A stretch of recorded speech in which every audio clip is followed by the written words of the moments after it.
The acrid scent of smoke was the first thing that registered, a sharp chemical tang that clawed at the back of my throat. One moment I was waddling out of my obstetrician's office on the 12th floor, my hand resting on the vast taut curve of my 9-month pregnant belly, feeling my son Leo practice his karate moves on my ribs. The next, the fire alarm was shrieking, a piercing wail that sliced through the mundane afternoon, and that smell, thick and ominous, began to seep under doors and through the ventilation shafts. Panic is a cold, sharp stone dropped into the well of your stomach. For a pregnant woman, it's a tsunami. My first instinct was to clutch my belly, a primal protective gesture. "It's okay, Leo," I whispered, my voice trembling. "Mama's here." "It's okay." The hallway, once sterile and bright, was now a chaotic tableau of rushing nurses and confused patients. The power flickered and the emergency lights bathed everything in a sickly, pulsating orange. A voice, strained through a crackling intercom, instructed everyone to remain calm and proceed to the stairwells. But I was on the maternity wing. Many of us were in no condition to proceed quickly. I shuffled along with the crowd, my heart hammering against my ribs like a trapped bird. The stairwell was a bottleneck of humanity, a slow, descending river of fear. I gripped the handrail, taking each step with excruciating care, my body a cumbersome, precious cargo vessel. That's when the world turned to chaos. A wave of thick black smoke billowed up the stairwell, accompanied by a surge of heat that felt like opening a furnace door. People screamed, surging backwards. In the crush, I lost my grip on the railing and stumbled, falling hard onto the concrete steps. A searing pain, white-hot and terrifying, ripped through my lower abdomen. "Pie baby!" I cried out, but my voice was lost in the cacophony. Through the stinging smoke and the blur of tears, I felt strong hands grab me. "I've got you. Come on." I was half dragged, half carried, not down but back up the stairs, away from the suffocating smoke. My rescuer, a nurse I later learned was named Anya, shoved me through a heavy fire door and into a small, windowless records room on the 11th floor, just as a fire crew was sealing off the compromised stairwell. The door slammed shut, muting the chaos outside to a dull roar. I collapsed against a filing cabinet, gasping for clean air. I wasn't alone. Crouched in the corner, her face pale and etched with a different kind of terror, was a woman I recognized instantly. Alara. My husband Adrian's first love. The one who got away. The one whose framed photograph still lived in a box in our attic. A ghost I'd never quite been able to exorcise from our marriage. Our eyes met in the dim, smoky light. Hers were a startling shade of green, wide with a fear that seemed to go beyond the fire. She was ethereally beautiful even now, with a delicate frailty that made you want to protect her. I, on the other hand, felt like a sweaty, terrified beached whale. "Serafina," she stammered, wrapping her arms around herself. "Adrian's wife?" All I could do was nod, another cramp seizing me. I slid down the cabinet to the floor, pressing my hands against my stomach. The pain was intensifying, a relentless, grinding pressure. I looked down and felt a fresh jolt of terror. A dark red stain was blooming across the white fabric of my maternity leggings. Bleeding. I was bleeding. Tears of pure, unadulterated fear streamed down my face. "No, no, no, Leo, please," I chanted, rocking back and forth. "Please hold on." Alara watched me, her expression unreadable. She didn't offer comfort. She just stared, as if I were an inconvenient complication in her own personal drama. It felt like an eternity trapped in that airless room. The smoke seeped under the door, making us cough. The heat grew. I focused everything I had on my son, sending him silent prayers, promises, pleas. I could feel him moving, a frantic, distressed fluttering that broke my heart. Then a miracle. The sound of voices, the screech of a crowbar against metal. The door was wrenched open, and framed in the doorway, backlit by emergency lights and haloed by smoke, was Adrian. My Adrian. My husband. A sob of pure relief tore from my throat. "Adrian. I'm here." His eyes, wild with fear, scanned the room. They found me first, on the floor, bleeding. A look of sheer horror crossed his face. But then his gaze flickered past me and landed on Alara. And the world stopped. The panic in his eyes didn't fade. It transformed. It was a complex, devastating mosaic of shock, of old wounds ripped open, of a love I thought was buried. It was a look he had never, ever given me. "Alara," he breathed, her name a whispered prayer on his lips. He took a step into the room, his focus entirely on her. Are you hurt? I felt the air leave my lungs as if I'd been punched. Adrian, I whimpered, the word a weak, broken thing. My stomach, it hurt so much. The baby. He seemed to snap out of his trance. He hurried to my side, his touch clinical, and rushed. Don't be afraid, Sarah. I'm here. The paramedics are right outside. Just hold on. His words were for me, but his eyes kept drifting back to Alara, who was now crying silent, beautiful tears. Just as a medic knelt beside me, Alara spoke, her voice a fragile, trembling melody. Adrian. I can't believe it's you. She clutched her chest, her face ashen. My heart. I feel so dizzy. But I'm so glad I got to see you again. Adrian's head whipped around. The heartache in his eyes was a physical blow to me. He knew about her congenital heart condition. It was the reason his cousin had said she left him, unwilling to be a burden. Alara, he murmured, the name laden with a history I could never touch. The lead firefighter assessed the situation. Exit is tight. We need to get the pregnant woman out first. Now. Adrian, his jaw tight, looked from my bleeding form to Alara's pale, fragile one. The dilemma was written plainly on his face. He made a choice. Wait, he said, his voice hoarse. She has a severe heart condition. She might not last if you don't get her out soon. The silence in the room was heavier than the smoke. The medics paused. Everyone looked at me. My maternal instinct, a raw, savage force, overrode everything. Fear, politeness, pride. Please, I begged, my voice cracking as another wave of pain hit. Take me first. My baby, he can't hold on. I wasn't going to be noble. I wasn't going to be a saint. I was a mother fighting for her child's life. Adrian flinched as if I'd struck him. His brow furrowed in clear disappointment. Alara gave a weak, self-sacrificing smile. It's okay, Adrian. Save your wife and child. I've lived my life. He closed his eyes, a muscle twitching in his jaw. When he opened them, he looked at the medic and said, the words seeming to cost him everything, please. My wife first. But as they lifted me onto the stretcher, his eyes, full of guilt and apology, were fixed on Alara. Not on me. And in that moment, as I was carried away from the smoke and the heat, I felt a coldness settle in my soul that had nothing to do with the fire. The foundation of my marriage, of the life I thought I had just crumbled into ash. The world was a blur of fluorescent lights, beeping machines, and muffled voices. They rushed me into the emergency room, a whirlwind of controlled chaos centered on my body and the life within it. Hands pressed against my belly, a blood pressure cuff tightened on my arm, an oxygen mask was placed over my face. Fetal heart rate is elevated. We need an ultrasound, stat. Through the haze of pain and fear, one image was burned onto the back of my eyelids. Adrian's face as he looked at Alara. That look of resurrected love, of tragic longing. It was more paralyzing than any contraction. Adrian. I mumbled against the mask, my voice thin and reedy. A nurse squeezed my hand. He's right outside, honey. You just focus on you and your baby now. But was he really just outside, or was his spirit still back in that smoke-filled room holding Alara's hand? They wheeled me into a delivery room. The pain was becoming rhythmic, tidal. Premature labor. They were trying to stop it, injections of something that made my heart race, but the contractions kept coming, a relentless army besieging my body. The door swung open and Adrian finally appeared. He looked haggard, his clothes smudged with soot, his hair a mess. He rushed to my side, grabbing my hand. Sarah? Oh God, Sarah, are you okay? I wanted to find comfort in his touch, in his presence. But all I could feel was the ghost of his hesitation. The baby, Adrian, I choked out. Leo, he's coming too soon. He's going to be fine. You're both going to be fine, he said, but his eyes were darting towards the door, his mind clearly elsewhere. He was going through the motions, saying the right words, but the connection was broken. A fissure had opened in the floor between us, and I was on one side, falling, while he stood on the other, looking back at the flames. Who was she, Adrian? The question left my lips before I could stop it, sharp and brittle. He stiffened.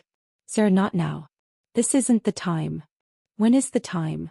I shot back, a surge of anger giving me a fleeting strength. When I was trapped and bleeding and you looked at her like she was the only person in the world. Who is she? He sighed, a sound of profound irritation. You're being oversensitive. It was a stressful situation. Her name is Alara. He's an old friend. He has a serious heart condition. I was just worried she'd have an episode. An old friend, I repeated, the words tasting like ash. I knew it was her. I knew it in the marrow of my bones. The legendary Alara. His white Moonlight. The one whose departure had sent him into a years-long depression. The one he'd only recovered from just before meeting me. Our courtship had been a whirlwind, our marriage a peaceful harbor after his storm. Or so I'd thought. Now I saw I was just the calm between tempests. A particularly violent contraction seized me, stealing my breath and my argument. I cried out, my body arching off the bed. The monitors shrieked in alarm. The baby is in distress. We're prepping for an emergency C-section, the doctor announced, her voice calm but urgent. Panic, fresh and sharp, overrode my heartbreak. Adrian! I screamed, clutching his hand with a strength I didn't know I possessed. This time his focus snapped to me. He saw the raw terror on my face, heard the frantic beeping of the monitor tracking our son's heartbeat. For a moment it was just the three of us again. A father, a mother, a child. I'm here, Sarah. I'm right here, he said, and for the first time since the fire, his voice sounded like it belonged to me. He leaned down, his forehead touching mine. I love you. Be strong. They rushed me to the operating room. The world became a sterile, bright cocoon. A mask descended over my face. Count backwards from 10, Serafina. 10. Adrian's eyes, full of Alara. 9. The red stain on my white leggings. 8. The smell of smoke. 7. Darkness. I surfaced from the anesthesia hours later, my body feeling like it had been run over by a truck. The first sensation was a profound aching emptiness in my belly. Then the pain from the incision, a deep, throbbing reminder. Leo. My voice was a dry croak. A nurse appeared by my bedside. Welcome back, Serafina. The surgery was successful. You have a beautiful baby boy. Tears of relief welled in my eyes. He's okay. He's a fighter, she said with a warm smile. He's small, just 3.6 pounds, so he's in the NICU in an incubator, but he's holding his own. A son. My Leo. The love that flooded me was so immense, so pure, it momentarily washed away the bitterness. Then I looked around the private room. It was empty except for me and the nurse. My husband. He was here most of the time, the nurse said, her tone carefully neutral. He just stepped out to get some coffee, I believe. I knew with a certainty that settled deep in my soul that he wasn't at the coffee shop. He was with her. Alara. While I was under the knife, while our son was fighting for his life in an incubator, he was tending to his heartbroken first love. The door opened softly and Adrian walked in. He looked exhausted, shadows under his eyes. He tried to smile when he saw I was awake. Sarah. Thank God. He came to the bedside and reached for my hand. I pulled it away, tucking it under the stiff hospital sheet. His smile faltered. How are you feeling?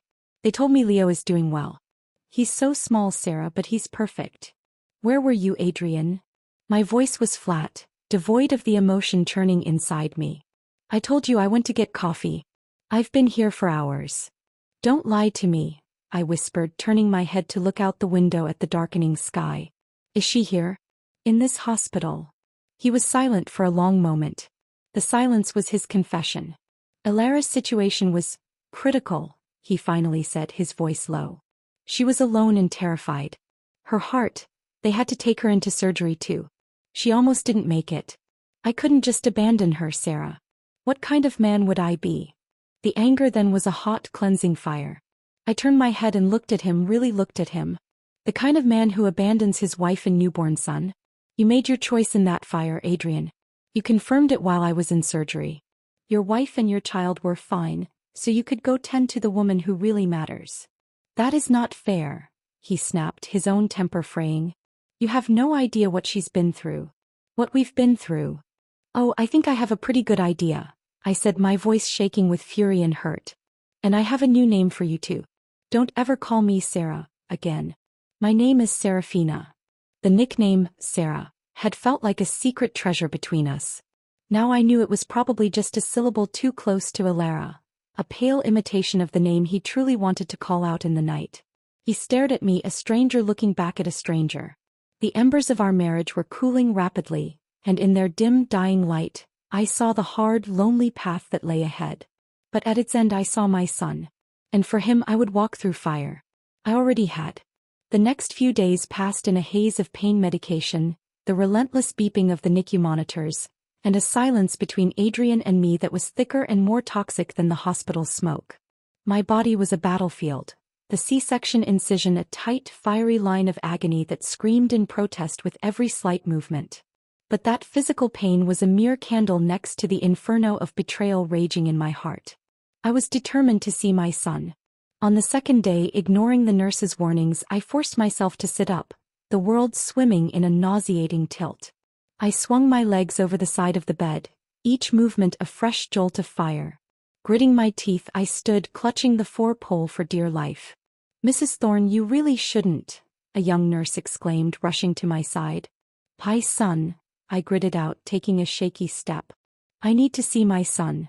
She saw the unyielding resolve in my eyes and, with a sigh of resignation, helped me into a wheelchair, carefully arranging my foreline. The journey to the NICU felt endless, a parade through a gauntlet of my own shattered life. And then I saw him. Leo. My little lion. He was in a clear plastic incubator, a tiny creature lost in a tangle of wires and sensors. He was so impossibly small, his skin almost translucent, his little chest rising and falling in rapid, shallow breaths. A feeding tube was taped to his nose. He looked more like a fragile baby bird than a human child. My breath hitched. A love so fierce and protective it was terrifying washed over me. I pressed my hand against the glass of the incubator, as if I could channel my own strength, my very life force, into his tiny body. "Hey, my brave boy," I whispered, my voice thick with tears. "Mama's here. I'm right here. You fight, you hear me? You fight and you come home to me." He was my only blood relative in this world now. The only thing that was truly, irrevocably mine. The thought of losing him was a void so black and deep I couldn't even look at it. The nurse beside me spoke softly. "He's doing as well as can be expected for his gestational age. His lungs are the main concern right now. He's a strong one, your Leo." "Where is the baby's father?" she asked gently after a moment, her voice careful. I didn't look away from my son. "Dead," I said, the word flat and final. I spent that night in a chair beside his incubator, my hand resting on the warm plastic, dozing fitfully. Every alarm, every soft footfall of a nurse, jolted me awake, my heart in my throat. The fear was a living thing coiled in my gut. I was alone in this vigil. Profoundly, terrifyingly alone. The next morning, as a pale dawn light filtered into the hospital, Leo's breathing suddenly became ragged. Monitors shrieked. Nurses and a doctor converged on his incubator, their voices low and urgent. "Respiratory distress.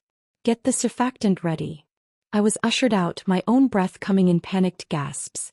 I stood frozen outside the NICU doors, my surgical wound screaming in protest, my soul tearing in two. This was it. This was the moment I would lose him. Because his father was elsewhere, tending to another woman's broken heart while our sons literally struggled to beat. I don't know how long I stood there, praying, bargaining with a God I wasn't sure was listening. Finally, the doctor emerged, looking tired but calm. "He's stabilized, Serafina. It was a close one, but he pulled through. He's a fighter, that one." The relief was so violent it buckled my knees. A nurse caught me and helped me back to my room. I cried then, great heaving sobs that tore from a place of pure primal terror and exhausted relief.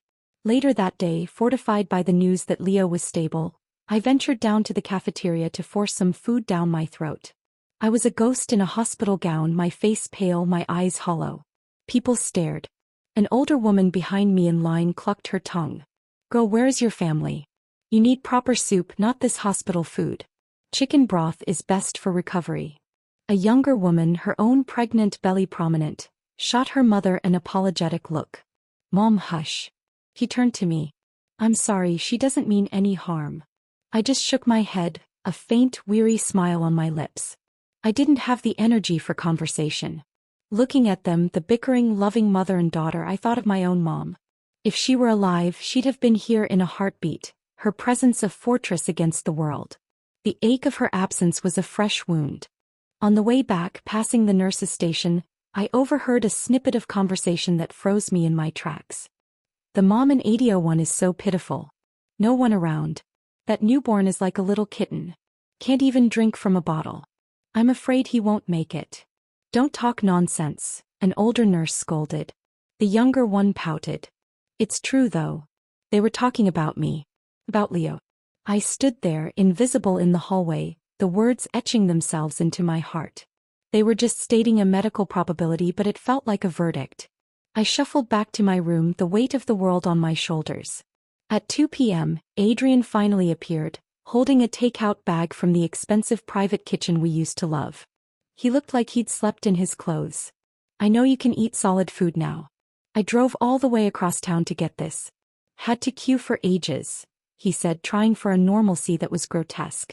I watched him unpack the containers with a detached coldness. Have you seen your son? I asked, my voice like ice. He faltered, the container of soup hovering in midair. A dozen seconds of guilty silence stretched between us. I'll go see him right after you eat, he finally said, forcing a smile. I pushed the chopsticks he offered away. Take it away. I've already eaten.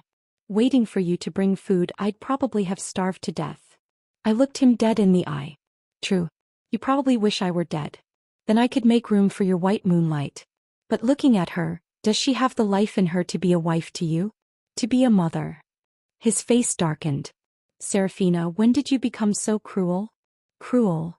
A bitter laugh escaped me. The knife didn't cut you, Adrian, so of course you don't feel the pain. I leaned forward, my voice dropping to a venomous whisper. Do you know our son almost died last night? I stood guard in that corridor all night, afraid to breathe. Where were you, Adrian? Let me guess. You were probably holding her hand, whispering sweet nothings to ease her pain. Tell me, whose husband are you?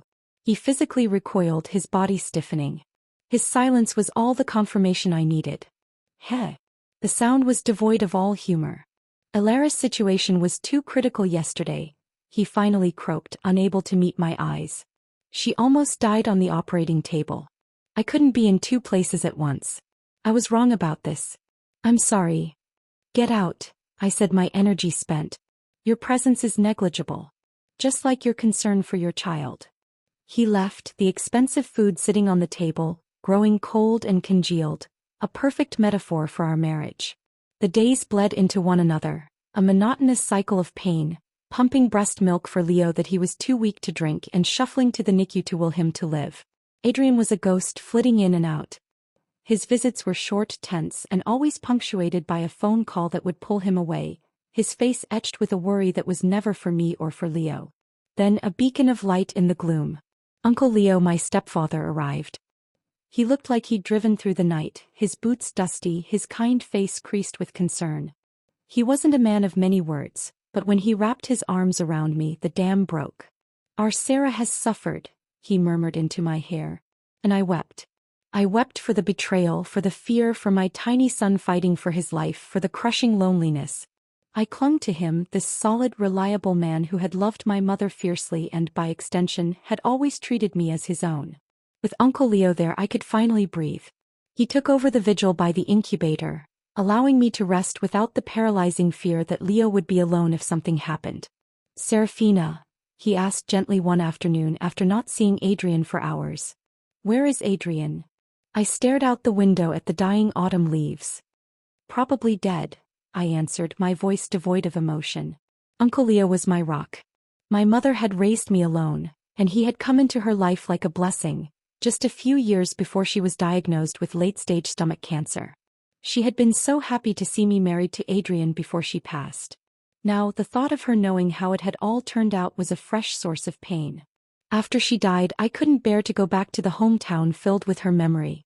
Only Uncle Leo had stayed, a solitary guardian of our past. One day, while I was sipping the bone broth Uncle Leo had brought, we heard raised voices outside my room. I struggled up and opened the door just in time to see Uncle Leo drive his fist into Adrian's jaw with a sickening crunch. You bastard! Uncle Leo roared, grabbing Adrian's collar. My Sarah is lying in there half dead and you're out cavorting with some shady woman? Adrian, spitting blood, had the audacity to retort. Uncle Leo, don't speak about Alara that way. She's not a shady woman. That was the wrong thing to say. Uncle Leo's face turned purple with rage. I'll beat you to death, you shameless scum. I watched, a strange sense of satisfaction washing over me, until Adrian was sufficiently bruised and battered. Only then did I speak. Uncle Leo. That's enough. Back in the room he turned to me, his chest heaving. Sarah, tell me the truth. Does he have someone else? I saw him today pushing a woman in a wheelchair in the park. They looked intimate. I had been silent for too long. I took a deep breath, the words feeling like shards of glass in my throat.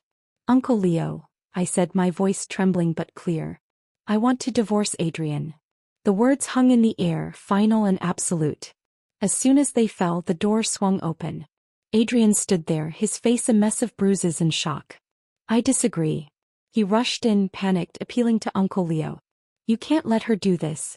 It's not fair to the child. He needs a father. And I haven't done anything wrong.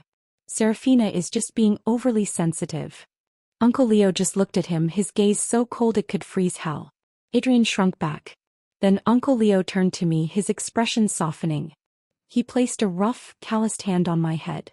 Okay, he said, a simple, powerful word. If my daughter wants a divorce, then she'll get a divorce. Thank you, Uncle Leo, I whispered, my eyes welling up with tears of gratitude. Adrian couldn't believe it. Sarah, please don't do this, he pleaded, his eyes red. I was unmoved. We can apply for the divorce now. After the 30-day cooling-off period, it'll be final. The child is mine. You and your white Moonlight can be together. Just don't ever disgust me again. He refused to accept it, muttering about giving me time to calm down before he left. But my resolve was ironclad. I had walked through the fire and I was not turning back. Uncle Leo, I said, my voice steady now. Can you do me a favor? I need photos of Adrian and that woman together. The more intimate, the better. I was gathering my weapons for the war I knew was coming. Adrian's parents arrived 2 days later, sweeping into my hospital room with a gust of cold air and anxious energy. Helen, my mother-in-law, rushed to my bedside, her eyes immediately filling with tears as she took in my pallor and the empty bassinet beside me. "My dear girl," she whispered, clutching my hand. "We came as soon as we could. We've been out of the country, we only just heard."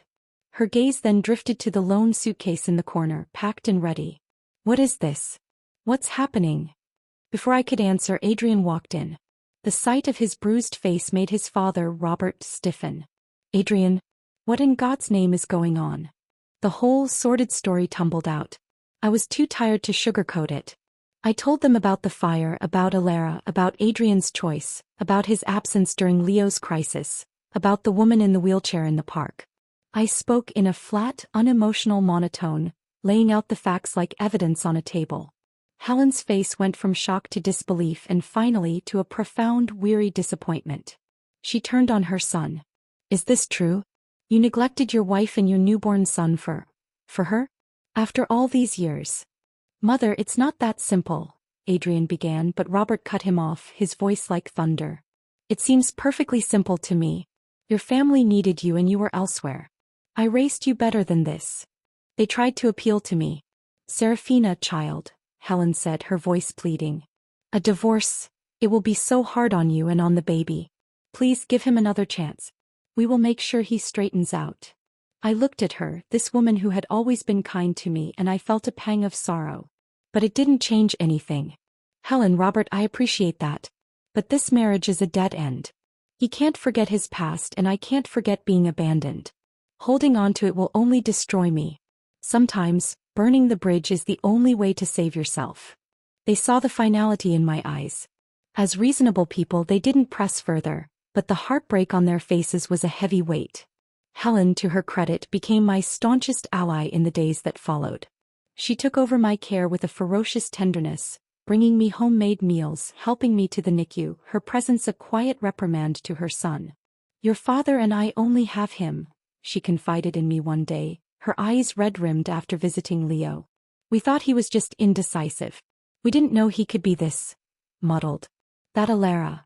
If she gave up on him back then, she shouldn't have come back to entangle him. Is she only satisfied now that she's destroyed everything?"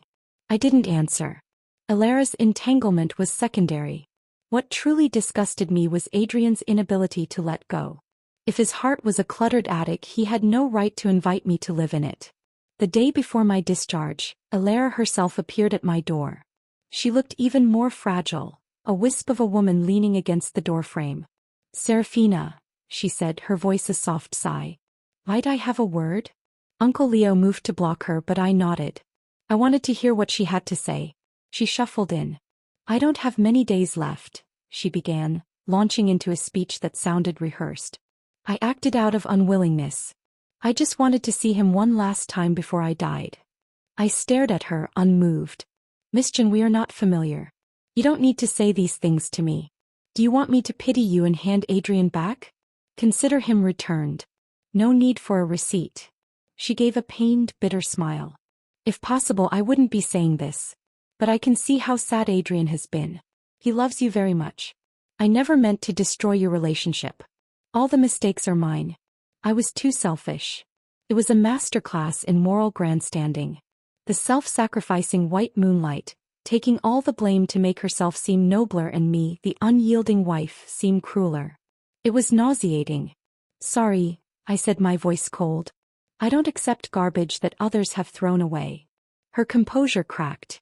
"You have no idea how much I envy you," she whispered, tears shimmering. "I envy you being his wife, bearing his child, having the chance to grow old with him." I held up a hand. "Wait. Since you envy me so much, you can have him as soon as the divorce is final. I wish you an early birth of a precious son and a relationship stronger than gold." I turned my head away, looking out the window. "The door is behind you." She left, leaving the scent of her fragile perfume and a cloud of melodrama in her wake. I opened the window, letting the crisp air cleanse the room. That evening, Adrian stormed in, his face a mask of fury. "What did you say to her?" "Alara hasn't eaten or drunk anything since she saw you. She's dying, Serafina. Are you only satisfied if she dies in front of you?" The injustice of it, the sheer, unadulterated gall, shattered the last of my restraint. I swung my arm with all the strength I had and slapped him hard across the face. The crack echoed in the silent room. "Go and file for divorce. Now," I hissed, my entire body trembling. "I can't stand to be in the same room with you for another second. I'm afraid I might actually kill you." He stared at me, stunned.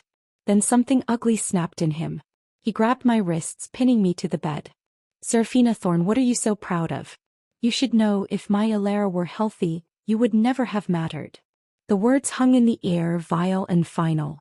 He had said it. The truth I had known in my soul was now out in the open, poisoning the space between us. I didn't struggle. I just looked at him, my eyes dead. "Since you love each other so much, you should stay locked together. Don't come out and harm anyone else. Goodbye." He recoiled, instantly regretful, slapping his own mouth. "Sarah, I didn't mean." "Don't touch me," I said, my voice dangerously quiet. "I find you dirty." Uncle Leo, hearing the commotion, entered and physically threw him out. The 30-day cooling-off period began. The cooling-off period was a time of grim preparation. I focused all my energy on healing and on Leo, who was slowly, miraculously growing stronger. His tiny hand would curl around my finger, a grip so fierce it felt like a promise. Adrian, true to his word, did not give up. He refused to sign the papers amicably. He hired a shark of a lawyer and dug in his heels, fighting me for custody of a son he had barely visited. "He's using his connections," Uncle Leo grumbled, his face dark with worry. "He's claiming he can provide a more stable environment." Helen and Robert were caught in an impossible position. Their hearts were with me, but the desire for their grandson, their blood, was a powerful, selfish force. They remained silent, not supporting Adrian's case, but not intervening on my behalf either. It was a betrayal of a different kind, and it stung. We went to court. The air in the family courtroom was thick with tension. Adrian's lawyer painted a picture of a stable, successful father and a mother who was emotionally volatile and fixated on a past friendship. Then it was my lawyer's turn. He presented Uncle Leo's photos. A stack of them. Adrian pushing Alara's wheelchair in the park, their heads bent close together. Him feeding her a spoonful of soup, his expression tender. Them looking at his phone, smiling at something private. The intimacy was palpable, undeniable. "This is a matter of angle." Adrian protested, his voice tight. She is a heart disease patient. As a friend, there is nothing wrong with visiting her. But the judge's face was impassive. Then we presented the hospital records. A timeline clearly showing that during the critical first 48 hours of his son's life, when I was in surgery and Leo was fighting for breath, Adrian had spent the majority of his time logged as a visitor in Alara Chen's room. Your Honor, my lawyer said quietly, this is not about a friendship. This is about a man who, at the most critical juncture in his family's life, emotionally and physically abandoned them for another woman. The law was clear. Children under 2 are, in principle, awarded to the mother.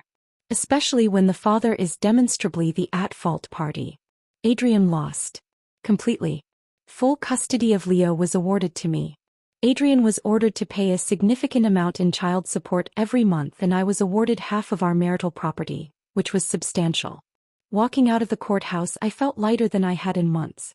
I was free. Helen rushed over, her eyes bloodshot. She pressed a bank card and a folded property deed into my hand. Child, please don't blame us. We just couldn't bear to lose our grandson. There's $2 million in the account. The house is in the city center. It's for you and Leo. Please don't refuse. I looked at this woman who had loved me in her way, and I nodded. Thank you, Helen. I'll make sure Leo knows his grandparents love him. Then Adrian approached, his face haggard, stubble shadowing his jaw. Sarah, I'm sorry. I failed you. I looked at him, the man I had once loved, and felt nothing. A vast, empty plain where a forest of emotion had once burned. I don't accept your apology, I said calmly. Let's leave it at that. Goodbye. I turned and walked away with Uncle Leo, towards the car, towards my son, towards my future. Leo was still in the hospital, but he was mine. I would take him away from this city of bad memories. A few weeks later, Helen called. Her voice was heavy. Alara Chen, her respiratory failure worsened. She's gone. She died in Adrian's arms. She sighed, a world of weariness in that sound. Sometimes I think she was his evil fate. She comes, she destroys his peace, and then she leaves. I listened quietly, offering a neutral sound of acknowledgement. I was already removing myself, piece by piece, from their tragic love story. It had nothing to do with me anymore. On the day Leo was finally discharged, strong enough to breathe on his own, Helen and Robert were there. They fussed over him, putting a tiny warm jade pendant around his neck for safety. Robert held his grandson with a reverence that brought a lump to my throat. Seeing the longing in Uncle Leo's eyes, I took Leo and gently placed him in my stepfather's arms. Here, Grandpa, I said softly. Meet your grandson. Uncle Leo started. Then his whole face transformed with a joy so profound it made my heart ache. He was so careful, so nervous, wiping his hands on his pants before he took him. He had earned this title. He was my father in every way that mattered. The night before we left for my hometown, Adrian appeared on my doorstep, reeking of alcohol. Sarah, he slurred, his eyes bloodshot. I never meant to give up on you. You were just so stubborn. You sentenced me to death without a trial. Can I see my son? No, I said, my voice flat. Get out. I closed the door, locking it, and held my son close. I would not let this broken man taint our new beginning. The next day we boarded a flight to Rosemont, the town where I grew up. As the plane descended, looking down at the familiar patchwork of fields and the lazy river, my heart, for the first time since the fire, finally settled into a steady, peaceful rhythm. I was home. Rosemont was a balm to my shattered soul. The air smelled of damp earth and pine, a world away from the city's sterile smoke and hospital antiseptic. The old house where my mother had raised me stood waiting, its familiar creaks and shadows a comfort, not a burden. Uncle Leo, or rather Dad as I had finally started calling him, had kept it pristine, a living museum of my mother's love.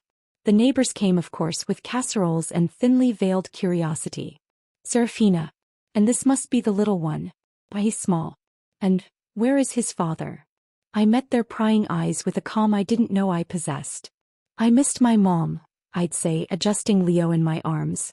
I wanted to bring him home to see where I grew up. It was the truth, and it was none of their business. The message was received. The questions soon stopped. We settled into a gentle rhythm. Dad doted on Leo, his rough hands becoming impossibly gentle when he held his grandson. I didn't want to leave. The city held nothing for me but ghosts. Using the money from the divorce and the sale of the city center apartment, I opened a small bed and breakfast, the Rosemont Retreat, in a charming old Victorian on the edge of town.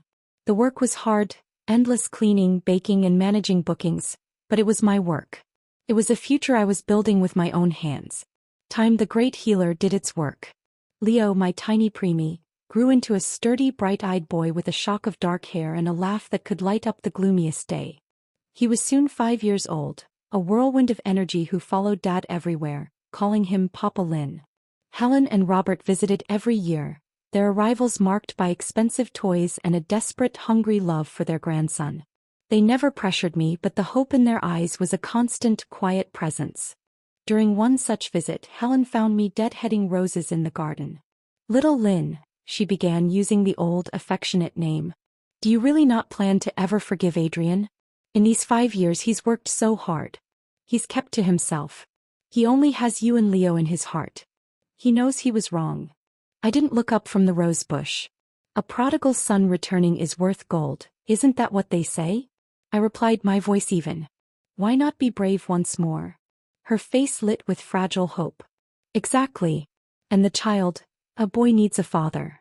I finally met her gaze. "No matter how jerky the son is, he's your own flesh and blood.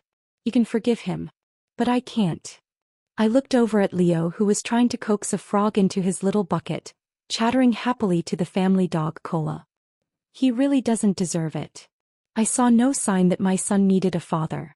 He was surrounded by love. I smiled and called out, "Leo, come take your grandparents for a walk, show them the new tadpoles in the creek." "Okay, Mama," he chirped, running over, his small hand confidently grabbing Helen's. That night, as I was tucking him into bed, he held his milk carton and looked at me with his big, serious eyes. "Mama, what kind of person is my dad?" A cold knot tightened in my stomach.